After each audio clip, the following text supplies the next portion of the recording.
My guy, Gene Deal. Happy to have you back on the platform, man.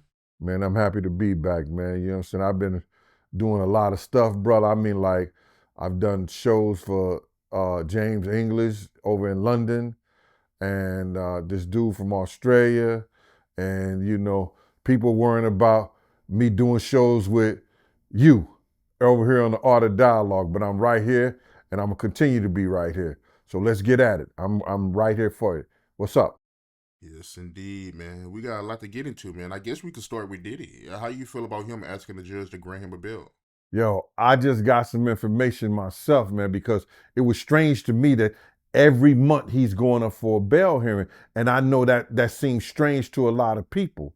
But when I spoke to my people over in the courts that I have over there, they told me when people got a lot of money and they got lawyers that can come up with different reasons and different information and present it to the courts, that they are able to get how many bail hearings, as long as you got different information to present to the court, different evidence to present to the court that'll help his case or whatever to get bail, they'll have one every month or every other month or whenever the lawyers present that. So you got to realize he got a lot of money. He still got a lot of money because he's paying these high profile lawyers to take this case. So in having them to take this case, they're able to construct a lot of information together to making sure that when they go to the courts, they can say, yo, Your Honor, listen here. This is something that's changed. This is something that's new. This is something that's different. And doing that, that's giving them the opportunity to see can they get him bail. And it looked like he might get bail.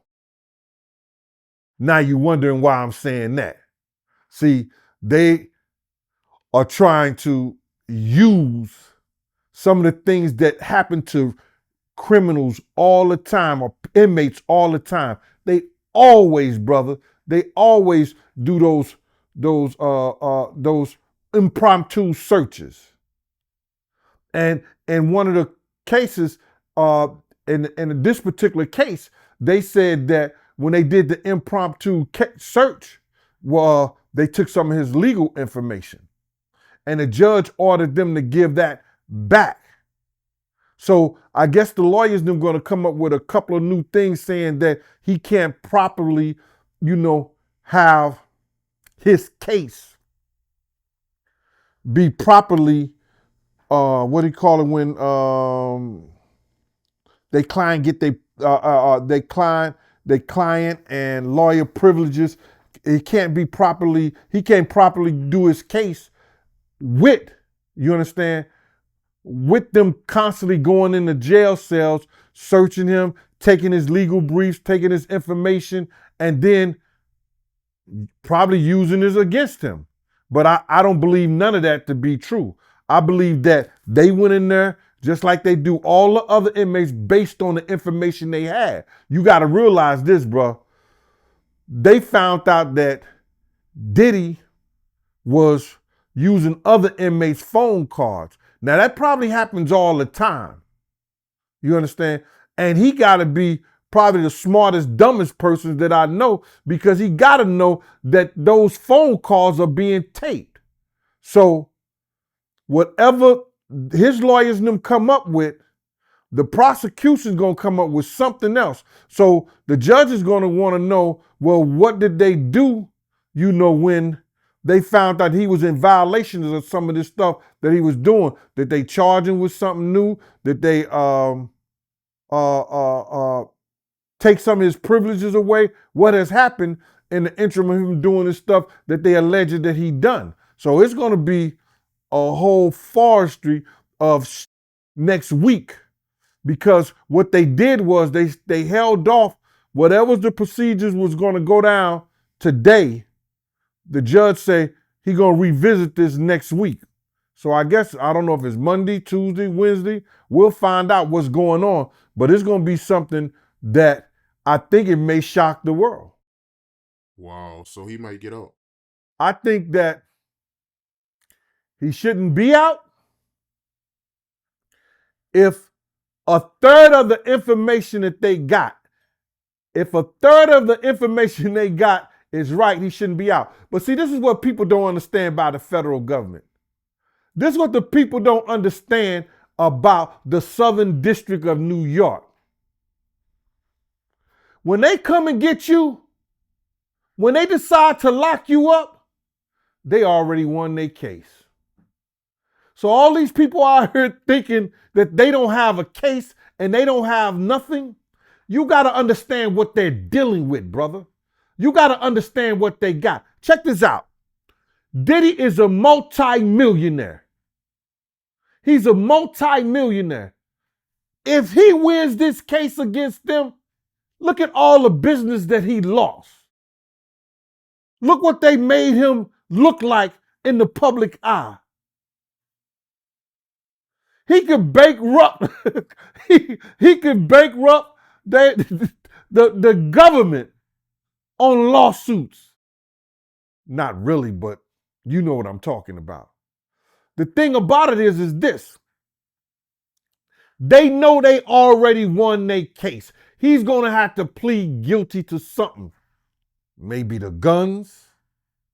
It may be the sex trafficking. It may be some stuff they found in the tax evasions. It may be charges that we don't even know about. But he's going to have to plead guilty to something which get them off the hook. You understand what I'm saying? So my whole thing about it is you got to realize when the federal government come and get them, when the federal government come and get you, they have already won their case. There's very few cases that they lost if they got a 98.2 conviction rate. That's the way I see it, bro. They already got their case. They already won their case, bro. If you think anything different, you're wrong. When the Southern District of New York come and get you, they already got all the evidence and everything that they need. And that's factual. And what I believe is that he has done enough over the years. Remember, June 2011, the federal government went to another person who was being charged with federal crimes and asked them about Diddy having sex with underage boys. And was offering that person, Queen for a Day, a proffer agreement. So we know that. So they've been having him under scrutiny for a very, very long time. He's been doing things against the system, against people that they knew about. That's why I said I blame the government too for letting them go that long. If they go to somebody in 2011. But my whole thing about it is this, man, for the people who don't understand, is that if there's one little boy underage, if there's one person that's been victimized by the hands of him or anybody else, justice is supposed to do what justice is supposed to do, no matter who you are. Right. So I got to pitch you on the spot, right? Do you believe he get bail next week or no? I think that if the lawyers can come up with a good enough agreement, you gotta realize, why is this the third judge? We already know this is the third bail hearing. So if the lawyers could come up with a good enough package, because you got to realize, I think the Abercrombie and Fitch people who have like the same charges as him, they got bail.